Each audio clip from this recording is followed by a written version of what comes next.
Good morning, ladies and gentlemen. Today we're going to be working on how to hit a softball. So, let's get to it. 10 years. You got 2 more quarters, and after that, most of you will never play this game again as long as you live. I want you to take a moment, and I want you to look each other in the eyes. I want you to put each other in your hearts forever, because forever is about to happen here in just a few minutes.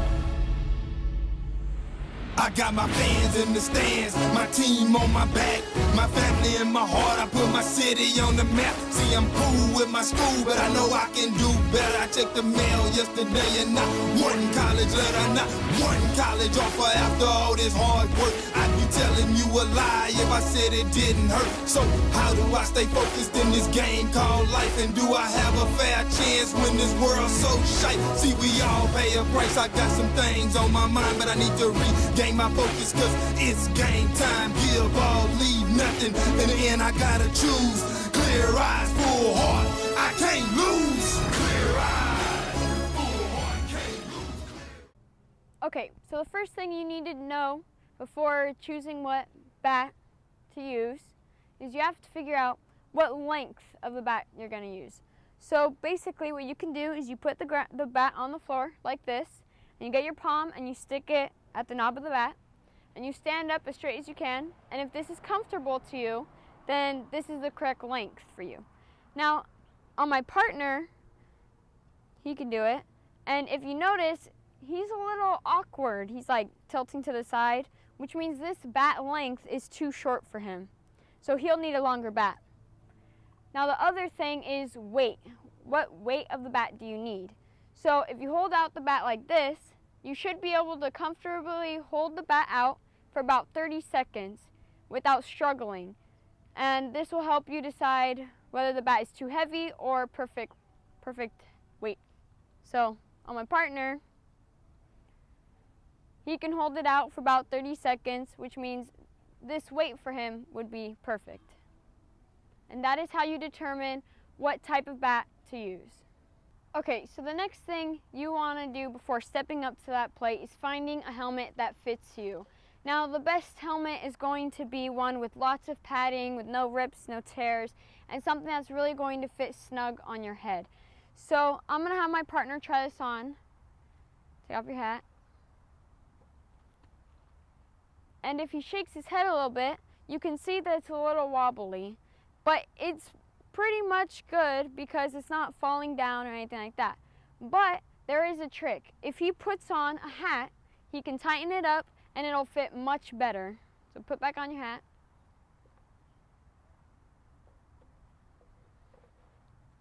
So as you can see, if he shakes his head again, it's much tighter. And you want this snug fit to protect your head for if you fall or anything like that. And that's how you determine what helmet to use. So to determine where you stand in the box, you're going to place your bat about the corner of the plate. You want the barrel of the bat to be straight where the ball is going to come down. All right, so move the bat. So I'm going to put a plate here, or a tee here. And now we're going to determine where to stand back in front of the box. So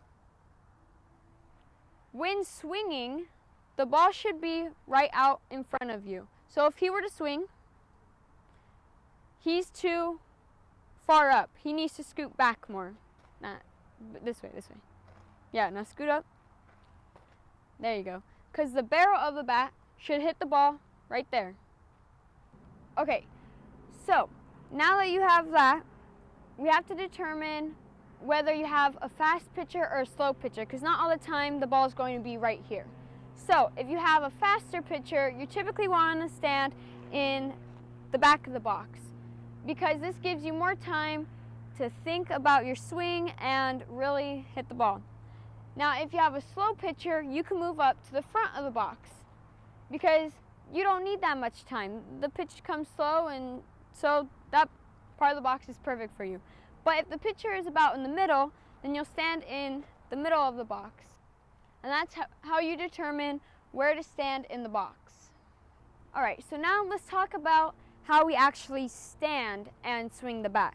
So the thing you want is you want your legs about shoulder width apart, and you want one foot a little higher than the other foot. So you want about the toe of this foot to line up to the middle of this foot. So then you want to bend your knees, and your bat you want to bring up to your ear, and you want to make sure that you're looking at the ball. You always keep your eye on the ball and just watching that center point. You want to aim for that center point. So then once you're like this, you can then take a step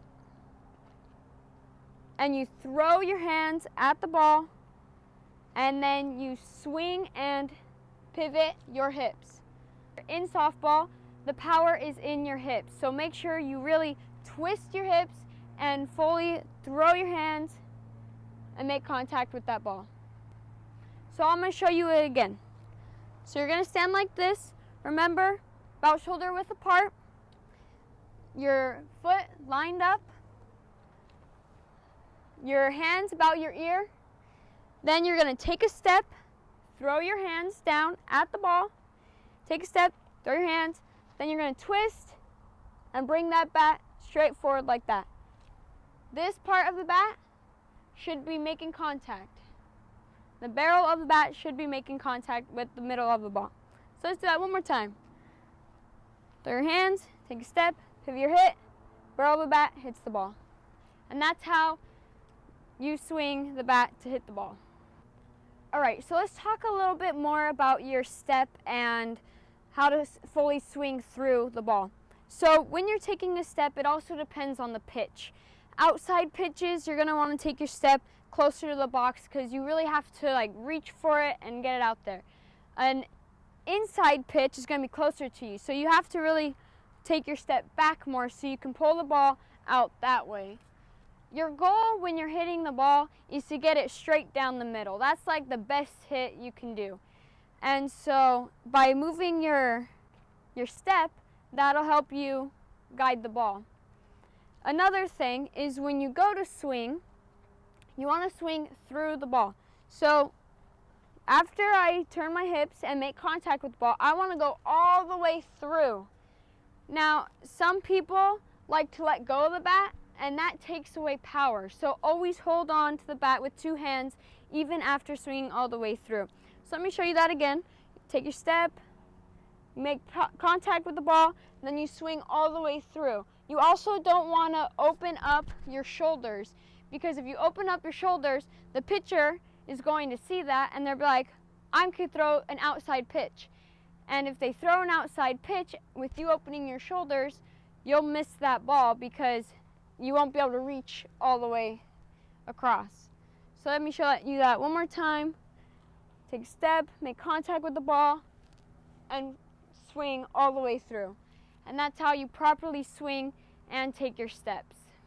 Okay, so now I'm going to hit a few balls so you can see what I mean by moving your foot and swinging all the way through. Now remember, you're always supposed to wear a helmet, but in this case, I really want you to see what I mean. So I'm going to not wear the helmet, but there's no real picture or anything like that. But remember, always wear the helmet. All right, so let's get started. Remember, you always want to have a level swing, because if you go up, the ball's going to fly a little. Another one.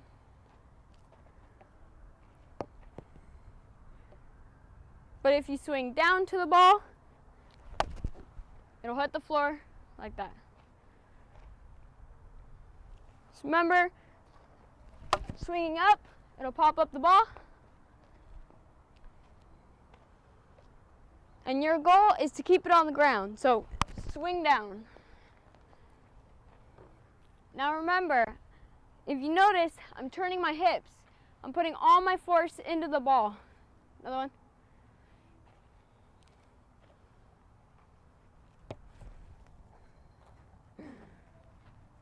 I'm taking a step. I'm looking at the ball. I'm throwing my hands, and I'm turning my hips. And I'm following all the way through with the bat. One more.